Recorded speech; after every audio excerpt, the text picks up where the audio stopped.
മാട്ടുക്കട്ടയിൽ ശാന്തിയെ ആക്രമിച്ച കേസിൽ പ്രതിഷേധ പ്രകടനവും പ്രതിഷേധ യോഗവും സംഘടിപ്പിച്ചു.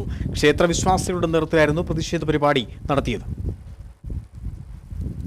മാട്ടുക്കട്ട ഹരിതീർത്ഥപുരം ക്ഷേത്രം മേൽശാന്തിയെ മർദ്ദിക്കുകയും കുത്തിപ്പരിക്കേൽക്കുകയും ചെയ്ത കേസിലാണ് പ്രതിഷേധ പ്രകടനം നടത്തിയത്. മാട്ടുക്കട്ട ഹരിതീർത്ഥപുരം മഹാവിഷ്ണു ക്ഷേത്രത്തിലെ മേൽശാന്തിയും നടുത്തകത്ത് TS അനിൽകുമാറിനാണ് മർദ്ദനമേറ്റത്. സന്ധ്യാപൂജയ്ക്ക് ശേഷം നടയടിച്ച് വീട്ടിലേക്ക് മടങ്ങുന്നതിനിടെ മാട്ടുക്കട്ട ടൗണിലെ ആളൊഴിഞ്ഞ കെട്ടിടത്തിൽ വിളിച്ചു വരുത്തി രണ്ടുപേർ ചേർന്നാണ് അനിൽകുമാറിനെ മർദ്ദിക്കുകയും കുത്തുകയും ചെയ്തത്.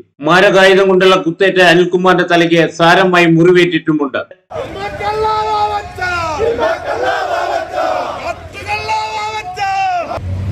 പുള്ളിക്ക് തലയ്ക്ക് പരിക്കേറ്റിട്ടുണ്ട്.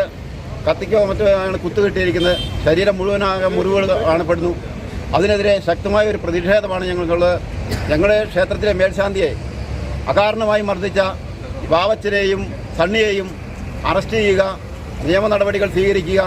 അതിന് ഞങ്ങളുടെ ഒരു ചെറിയ പ്രതിഷേധം മാത്രമാണ്.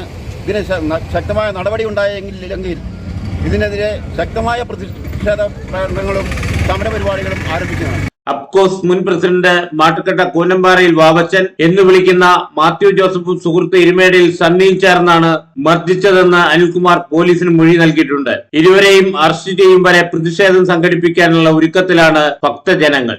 Idukki vision news, Ayyappancoil.